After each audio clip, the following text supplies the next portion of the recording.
Namaskar. I am Ravi Gupta. I am editor-in-chief of a magazine called eGov. eGov is India's and Asia's first and only magazine on e-governance, being published for last 15 years. And we have been looking at how various government departments are innovating, how government departments are looking at providing faster and more efficient citizen services, and how they're adopting the IT in this whole process. And uh, ILETS has also been publishing a magazine called eHealth, which is very pertinent in times like COVID-19. But there also we have been looking at issues on IT and health for the last 15 years, and also a magazine called Digital Learning, which is about IT and education, and also a magazine called Banking and Finance. And today's talk uh, converges two areas of ours, which is around governance and also banking systems in the country. And we have with us Shri Arun Sharma. He is the Director of Direct Benefit Transfer, DBT, in the Government of India. I welcome Arunji. Thanks for joining us here in the live webinar. Thank you, Dr. Gupta. Thank you.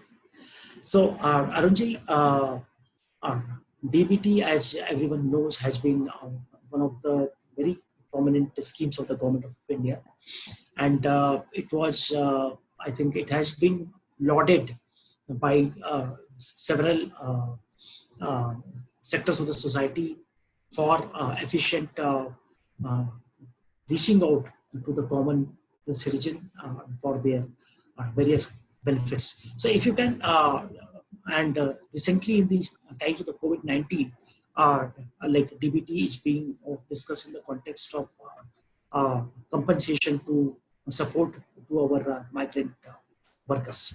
But before we go into this current situation, I will request you to highlight a bit about the history of DBT, how it was conceived, and how it has evolved over the years.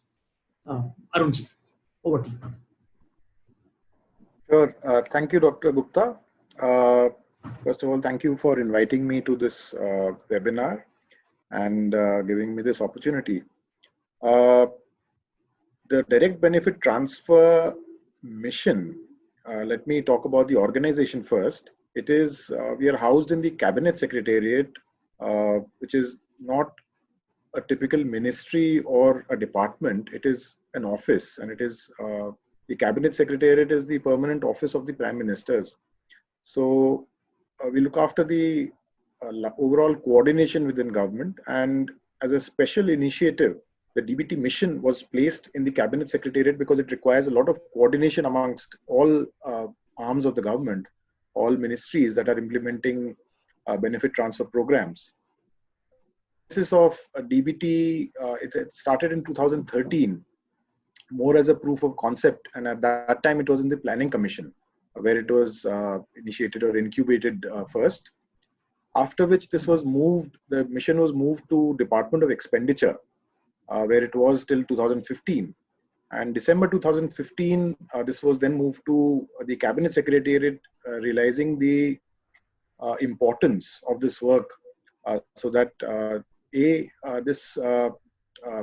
where we are placed, it is more of a supra organization, which is in a way above all other ministries in order to monitor them.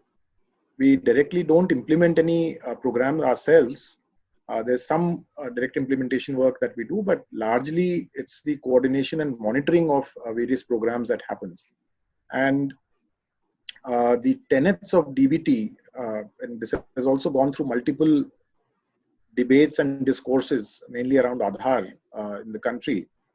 But where we are at the moment, when somebody asks us to define what DBT is, it is rather simple, that the money should be going out of the Consolidated Fund of India or the Consolidated Fund of the state. Then it should be going to an identified individual or a household, and it should be involving authentication through genuine articles, so that we can ascertain that the person is bona fide or a targeted individual. Now, while the preferred mode of authentication or proving the identity of the individual is taken as Aadhaar, and after the Supreme Court's verdict in September 2016, this was upheld. And today, primarily the most obvious use case situation for Aadhaar is in transferring the direct benefits that are available to the crores of individuals in the country. It is still not mandatory. So if someone does not have an Aadhaar, it is not that any benefit will be denied to him or her. It will be provided because that was what the courts had ruled in their decision. But at the same time, we are also encouraging the officials who are implementing these programs to ensure that each and every individual gets an Aadhaar. And there are various benefits or various plus points of having Aadhaar as an identifier. So there are exception mechanisms available, and I'm saying it right in the beginning so that there is no confusion regarding, what is to be done when Aadhaar is there or not there, etc. So benefits are not to be denied. It is encouraged that it is after authentication with Aadhaar. So either you have, now let me come to what constitutes a DBT. So in Government of India, in central government, we have more than 420 schemes that come under the purview of DBT being implemented by 56 ministries and departments. Now, most of these schemes are cash schemes, wherein money is given directly to the individual beneficiary into their bank accounts. So you can ascertain that the money is gone to that particular individual only, not even to the spouse, not to the parents.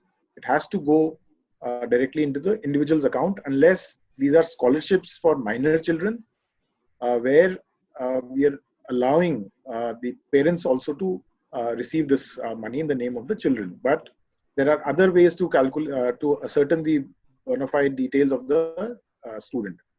Then we have the in-kind schemes. In fact, the two largest schemes in the country today are in-kind schemes, wherein you don't get cash, but you get materials, monetary value, like food grains. That's the largest DBT scheme in the country under the public distribution system.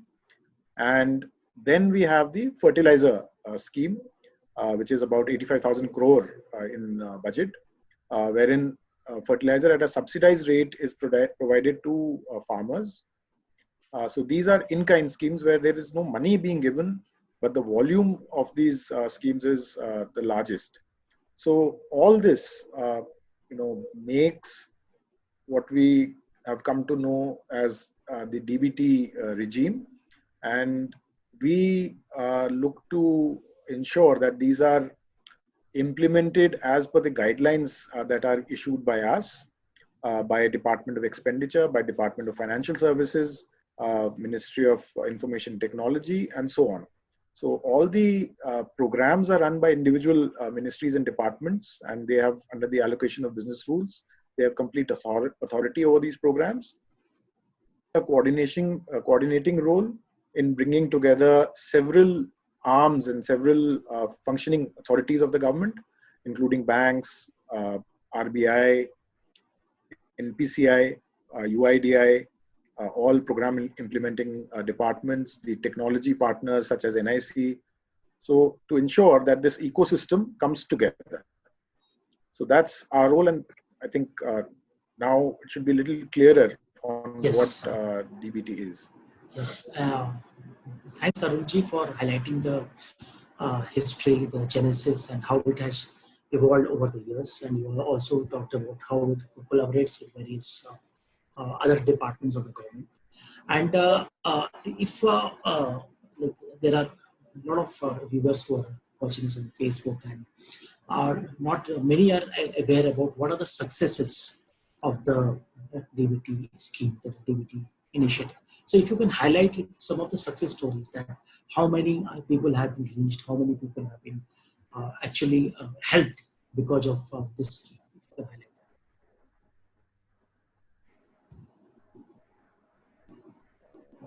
Yes. See, overall, this is, should I go? You asking Yes, something yes, else? yes. No.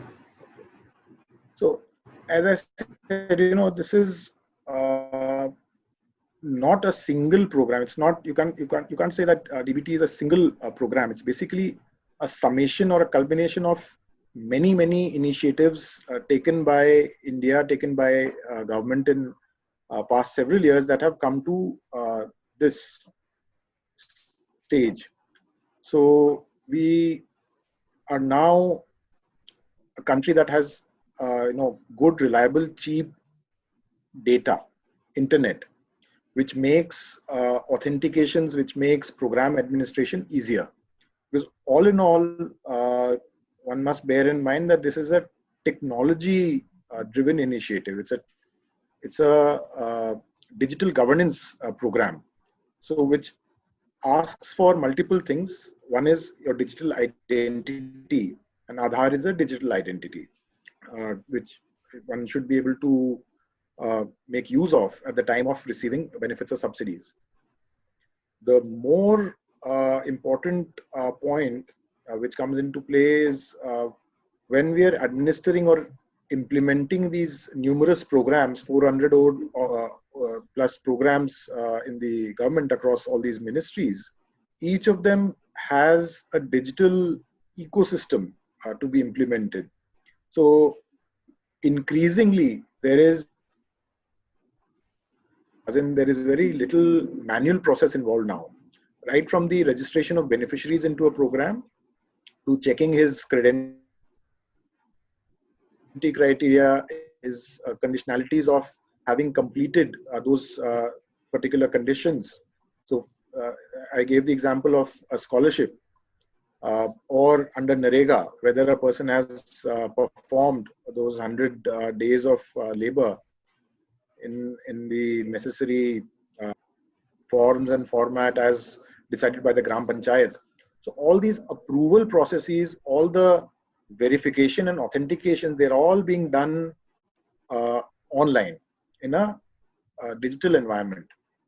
So this has been possible, because of the work that we had put in going back many years.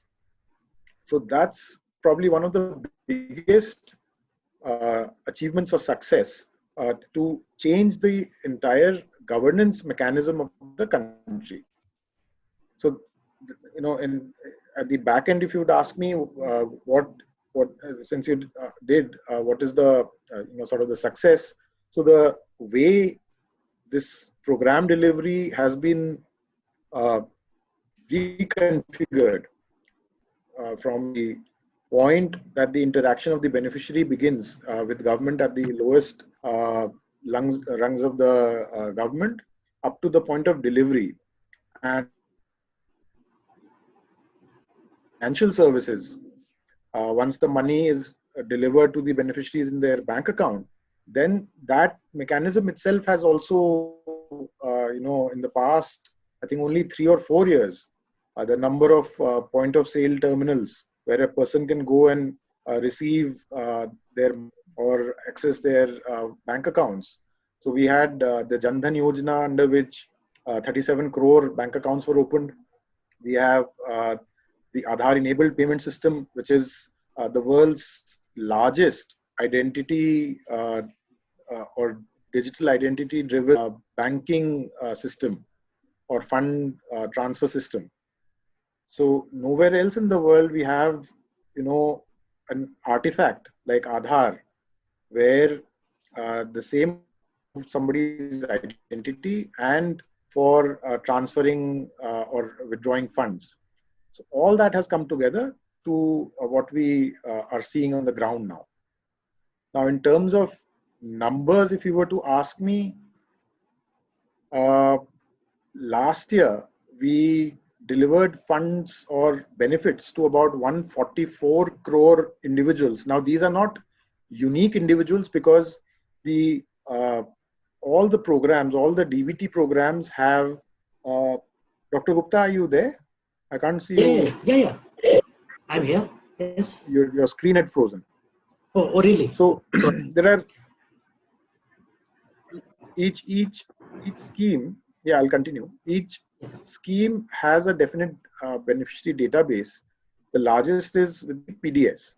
The public distribution system has about 81 crore beneficiaries under 25.4 crore ration cards, and a database for the PEHL scheme, in which there are about 25 crore beneficiaries.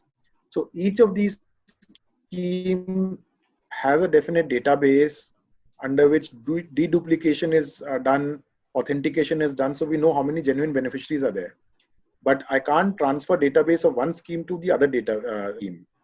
So overall, I can't tell you how many unique beneficiaries are there. I can tell you in a particular scheme how many unique beneficiaries are there, but the same beneficiary may have different programs. So hence, as a whole, we don't know how many unique beneficiaries are there for all the programs. And this is also not allowed under the Aadhaar Act. We can't do this kind of a data mining. So last year, 144 crore non benefits of about 4 lakh crore. Now these 4 lakh crore rupees worth of benefits that were given in financial year 1920, these were all done through Aadhaar authentication, meaning that what every rupee that went to an individual, it has gone to that particular guaranteed individual guaranteed after verifying his details with Aadhaar or with some other identity artifact.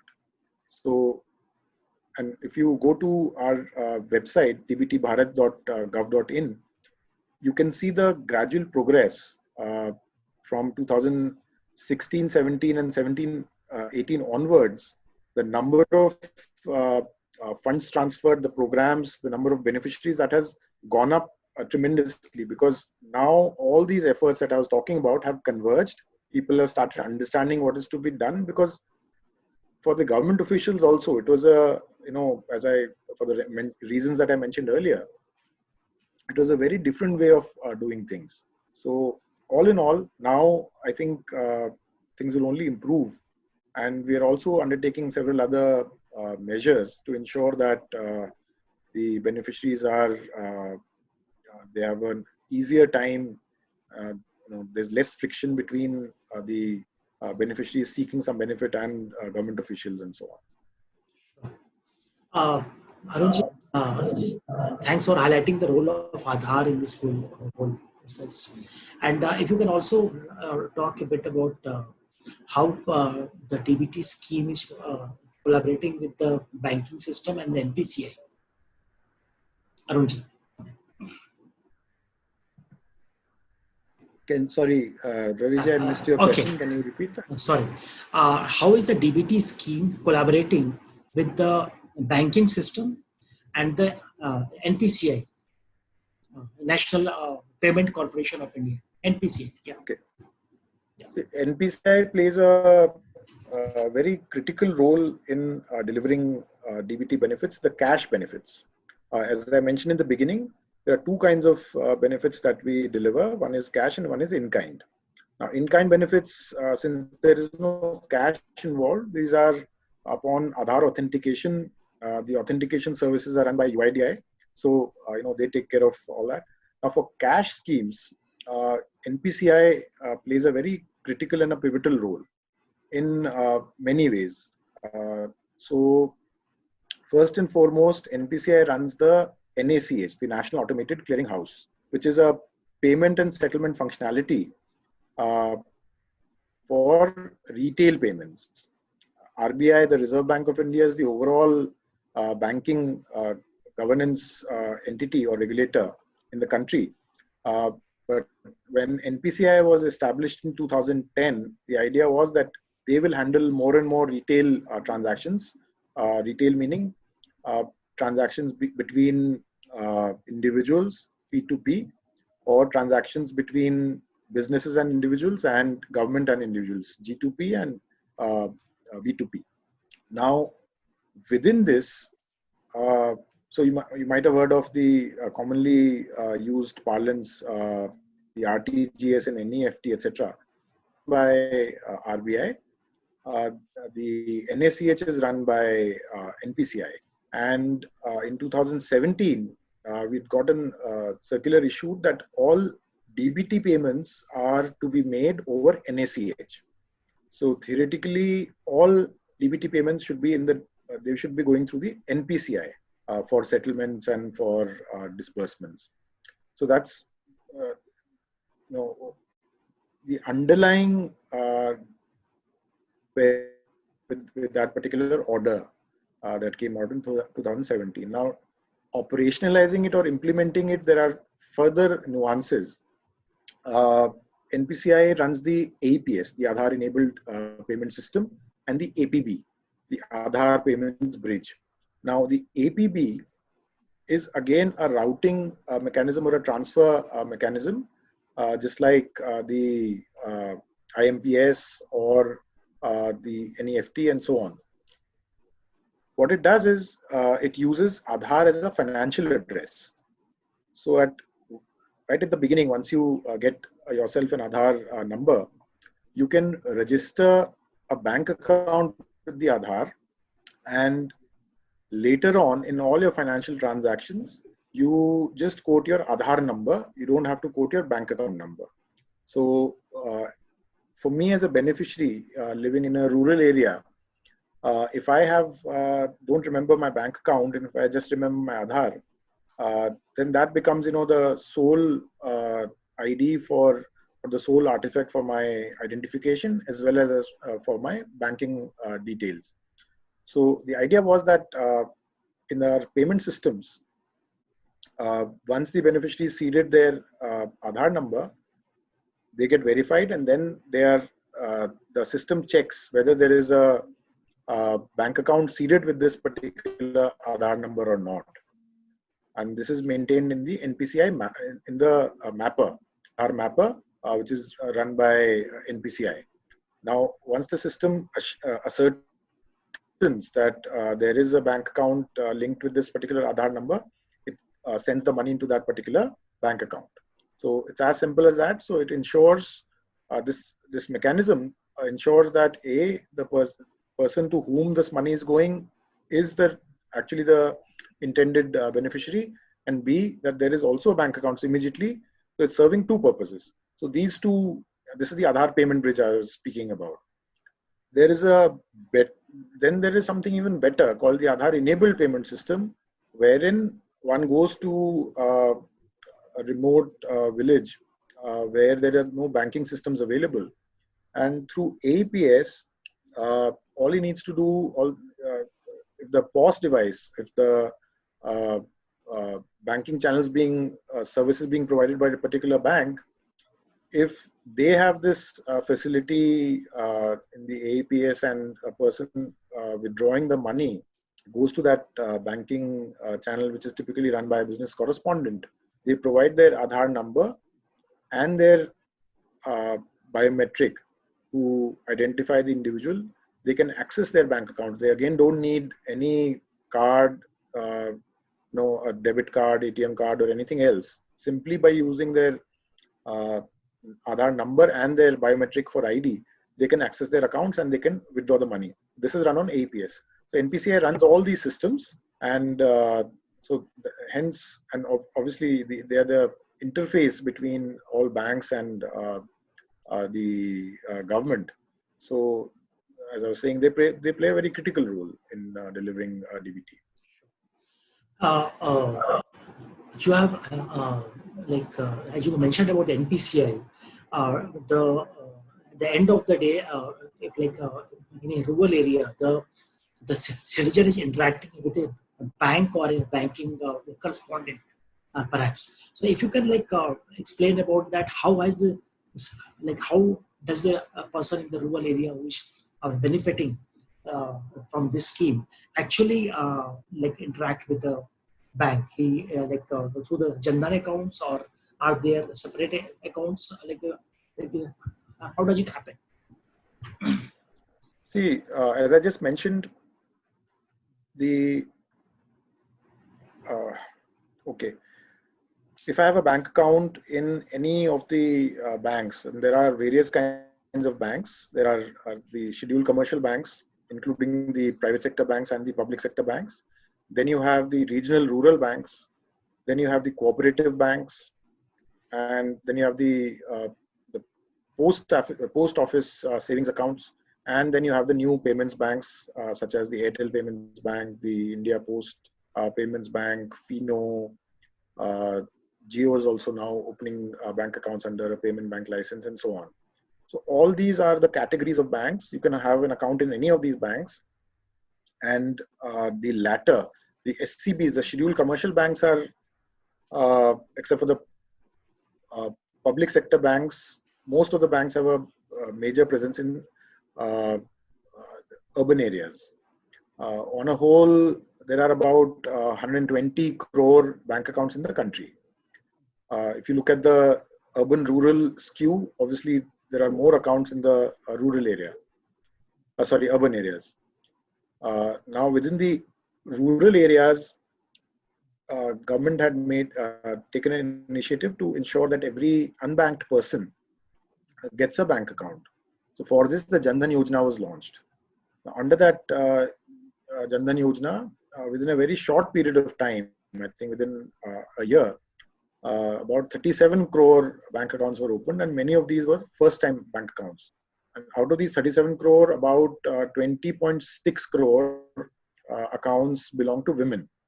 And typically, women have been unbanked in our country. So it was a huge effort in financial outreach, financial inclusion, to ensure that the women also get a bank account. Now, this is regarding the ownership. So now, except for the northeastern part of the country, including including Meghalaya also, and some parts of Odisha, rest of the country has a very good banking network, and these are also areas why banking services are difficult is because of the geography, which is also being solved. So soon, through optical fiber network, and there will be connectivity, because obviously operation of banks requires connectivity first. So we're ensuring connectivity, and we're ensuring banking services reach everywhere. Soon the entire country will be covered. Anyway, now the number of unbanked people is very, very low compared to what it was a couple of years ago. So that is part of the ownership of bank accounts. So once a person has bank accounts, then it is basically the service. When a bank has X number of beneficiaries in a remote area, in a village, or wherever, and these are all governed and regulated by various entities. The Department of Financial Services, the Reserve Bank, NABARD, and so on and so forth. So these reporting lines are clear on who monitors the progress of which kind of bank. So they ensure that these banks provide some basic services to the beneficiaries, which could be as criteria could be as low as having a banking representative visit that particular village twice in a week. So they come with a mobile banking system in a common area, and all the people who want to transact can go there and get the money, or deposit money, or pay their bills, or so on, whatever banking services that you want to access. Now, what you asked about Jan Dhan, etc. So Jan Dhan, as I said, the accounts that were opened in that particular time in 2014 to 2015 are called Jan Dhan accounts. It's not a special category of accounts, or it's just the flag that the banks give for that particular account. Otherwise, the banking parlance knows this as they're either called BSBDAs, basic savings banking deposit accounts, or small accounts, or so on. So one can see the RBI's definition on what kinds of bank accounts are there, because there are limits, there are the kind of functions that you can perform on those particular bank accounts. those are separate.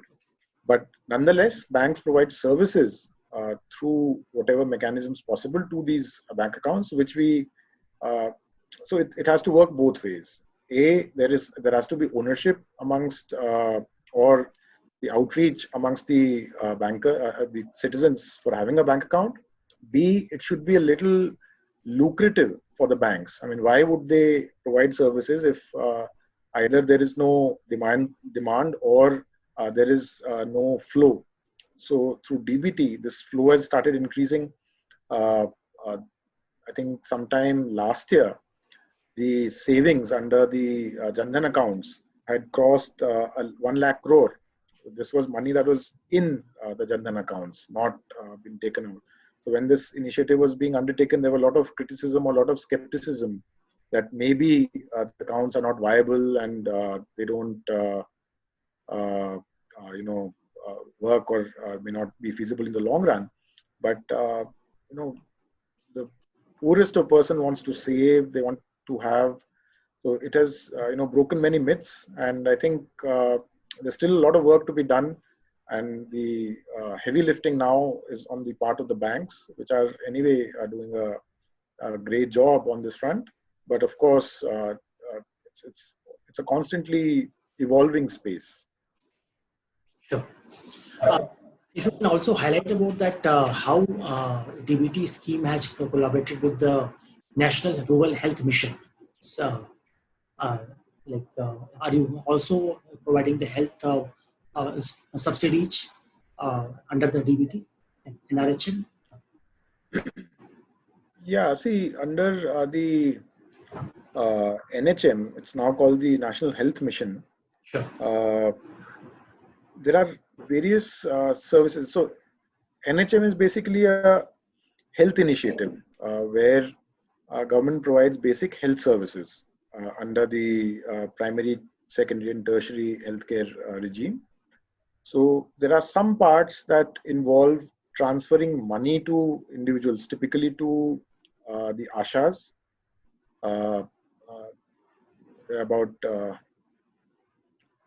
forget the number now. I think there are about 9 lakh ASHA workers in the country. So there are incentives under various programs that are given to these ASHAs. And then there is some money for individual beneficiaries, typically in TB programs or under schemes such as the Janani Suraksha Yojana or under Parivar Kalyan Yojana. So these are incentive mechanisms. Public health in India, especially in the primary healthcare area, is mostly free. But at the same time, people don't access these primary healthcare systems for various reasons, many of which are, you know, superstition or lack of awareness, lack of knowledge, lack of belief. To overcome that, government also gives some money. So under Janani Suraksha Yojana, government gives 1400 rupees for a woman to go and deliver at an institutional facility. This is the infant mortality rate or the maternal mortality rate. And there is money given to ASHA also to ensure that there is intermediation.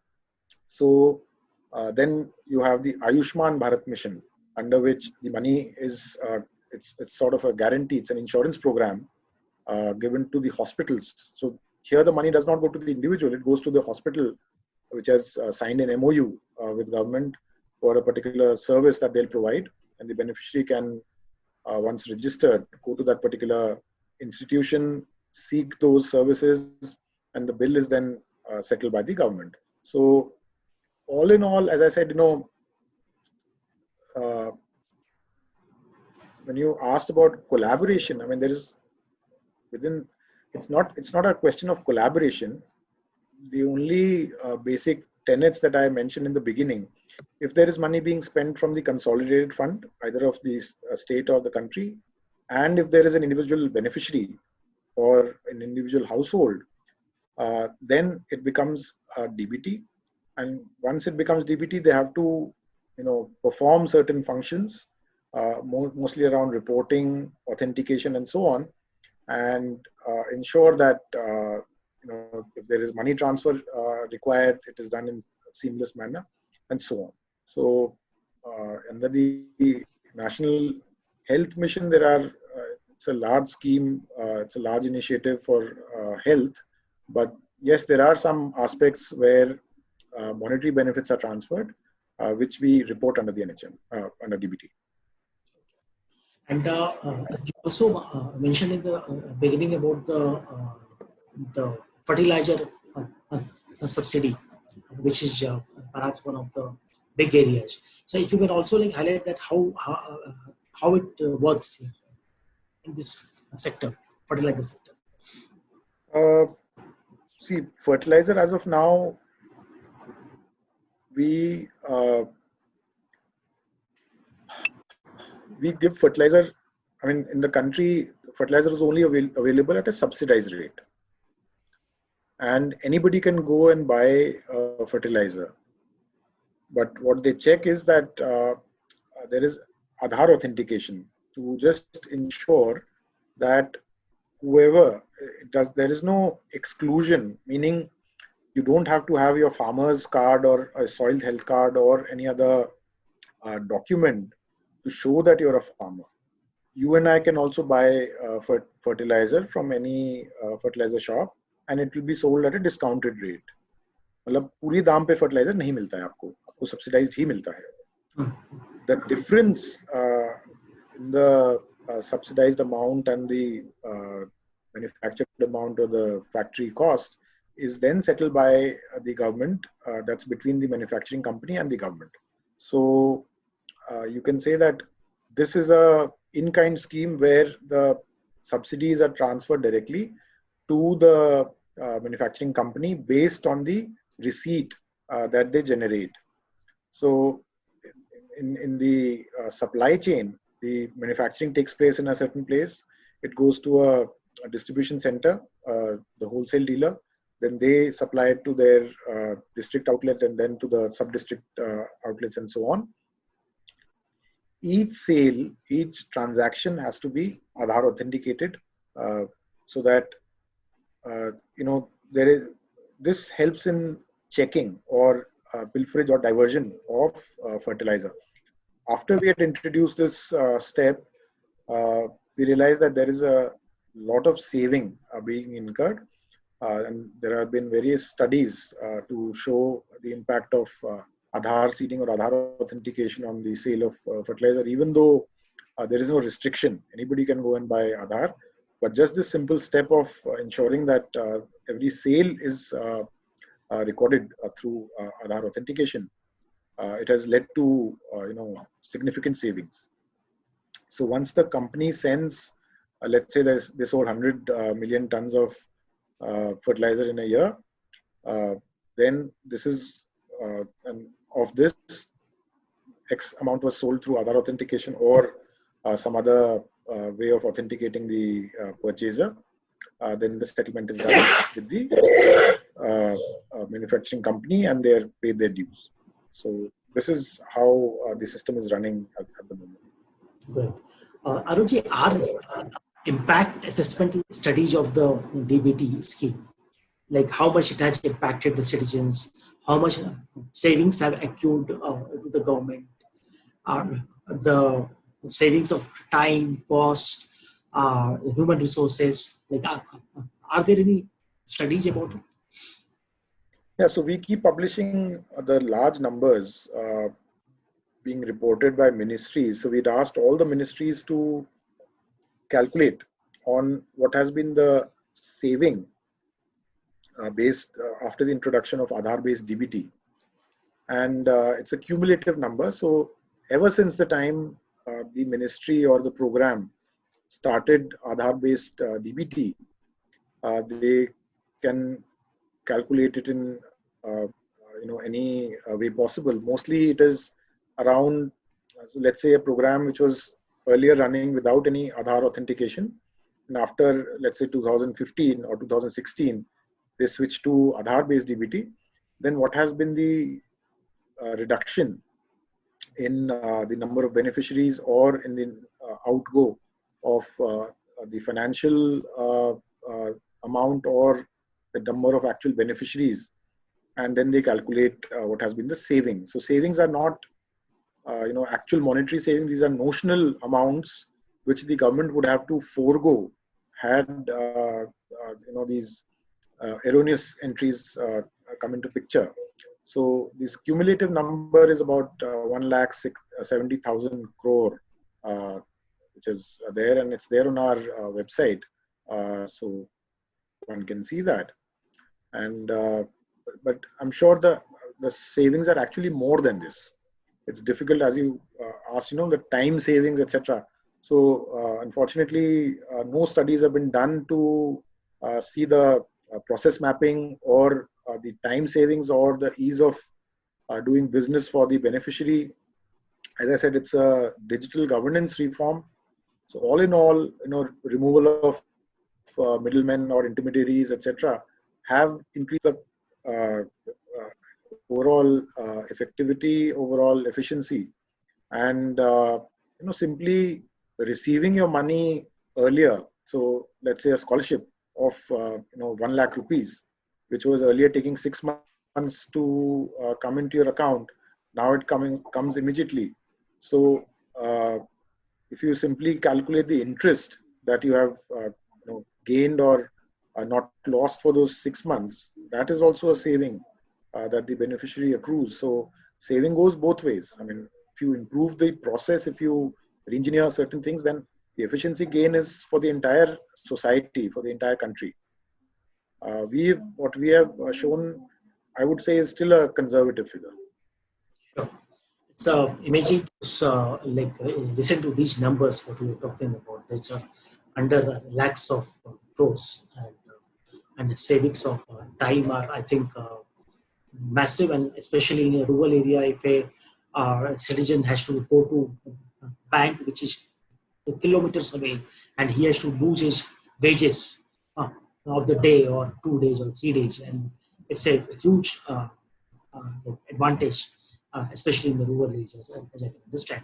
And if you can also explain about that, what is the role of the DBT mission in this COVID-19 situation?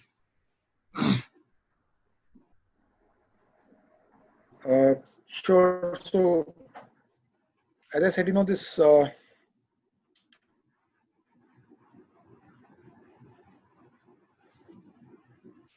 being put together in various departments over the past many years. And now, since the rails, the infrastructure present, we were able to channelize it, we were able to galvanize it in a short possible time. There is amount that can go, etc., is again debatable. But the help that was to be given, when the decisions were made that X amount, and these are complicated and complex questions, that this amount was to be given under various programs, it was disbursed immediately. So most significant, this was under the overall Pradhan Mantri Garib Kalyan Yojana, which was put together, immediately. India was, I think, one of the first countries, given the scale and the size, to put together something like this and disperse it in a very short period of time. Because you have to, look at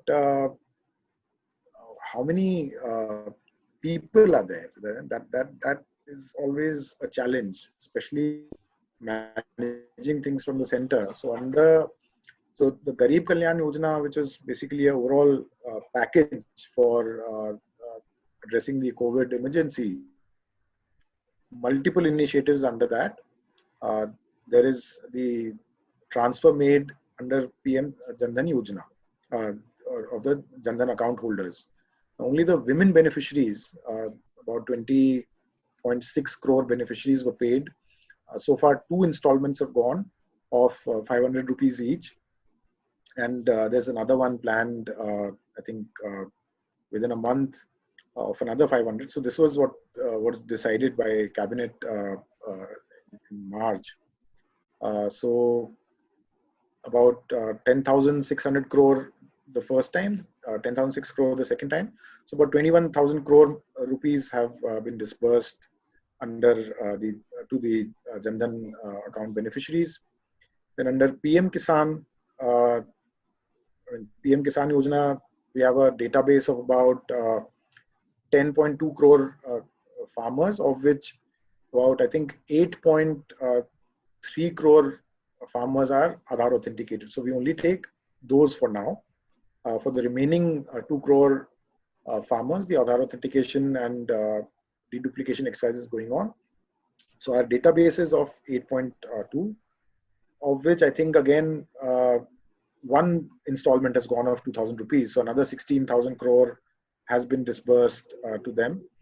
Then under the National Social Assistance Program, which is a pension scheme for widows, for disabled persons, and there's one more, old age, for old age beneficiaries. So under these three components, there are 2.84 crore beneficiaries to whom I think another 3.5 crore, 3,500 crore rupees were disbursed. Then under the Ujjwala Yojana, so Ujjwala Yojana is where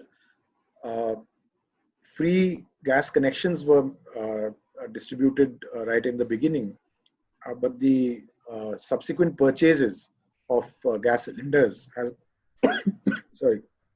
have to be done by the beneficiaries. Now under PM Ujjwala Yojana,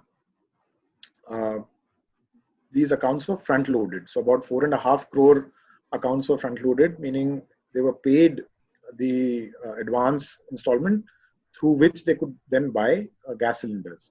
So then this was also done, and I think 2 installments have gone under that also. So overall, so far about 43 or 44 crore beneficiaries have been paid, about 53,000 crore so far out of the 1,70,000 crore package that was announced initially in the month of March. And it's again a long drawn implementation effort, and it's again, it's for the government to decide on the amount. It may be increased since we have a long year ahead, but at least the system works, the channels work, money is reaching. There are independent studies being done by various organizations to ask the beneficiaries directly, are they receiving the money or not, and this has been replied as affirmative. So the channels are there, the amounts, frequency, duration, etc. have to be I think decided. That's a larger call. So as far as the systems, this is what is working. Good to see that DBT scheme is being used in these challenging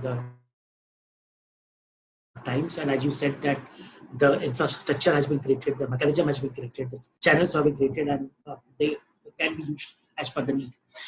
There are some audience questions which are like some people have asked that what are the new departments or new schemes in which DBT is planned to be integrated with. And there is another question that like, are there any plans to include the power sector in the DBT scheme? So if you can talk about these 2 questions.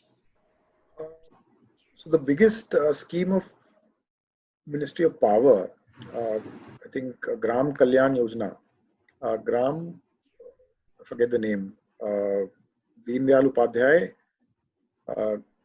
it was Rural Electrification Program, which has been completed now. Yes. So that was again, it was every household in the rural areas was given an electricity connection with the meter and everything. And the cost of that was about 3,000 rupees per household. So that work has been done. Now the power that is being provided is as per the rates. It's not free power.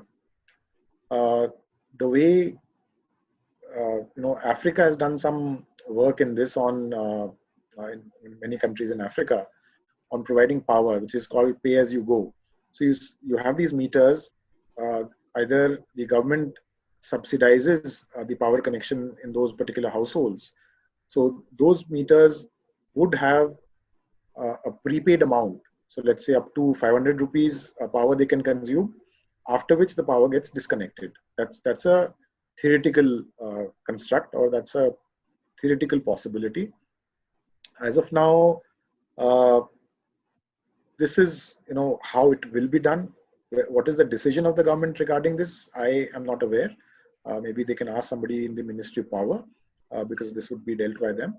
But this is the way to go, because now meters are there in all households under DDU GKY. So that work has been done. So if you want to go ahead with the DBT manner, that's one way of providing power to the poor households. Are there any new schemes or new departments with which DBT is planning to get integrated with? See, as I said, DBT is not a single scheme. You can say it's a platform. It's the overall platform actually. Yeah. So any new scheme of the government, we've also sent advisories to all departments that whenever they design a new scheme, anyway this year there are not going to be no new schemes. Ministry of Finance came out with that order given the situation now. So whatever has already been announced so far, we'll implement those, but no other new schemes will be announced this year. But in any case, if there is, as I said, money going out to the CFI or CFS, if there is an individual beneficiary who needs to be authenticated, then it becomes a DBT scheme. Sure. There is a question that how do you ensure security of payment transfer to the beneficiaries and DBT? There is a question by the audience here. Sure. So see, payments, etc., are then completely controlled by the banks, and our banks are pretty good. I mean, all the security systems, there are various regulations of RBI and other international bodies. Yes, it's a huge security threat, which is, we're always under attack of cyber and phishing and all that. But the way this works is government's bank is the RBI, and RBI then has its banking agents under it. Money is actually flowing between one bank to another bank.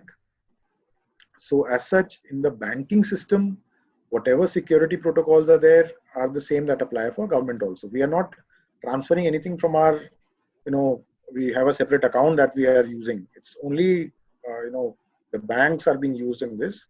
So all the security protocols are established by banks, and I think these are pretty robust.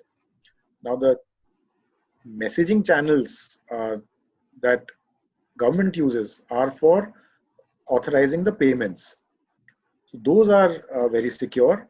There is something called the PFMS, the Public Financial Management System, which is the default government gateway or government platform to make payments.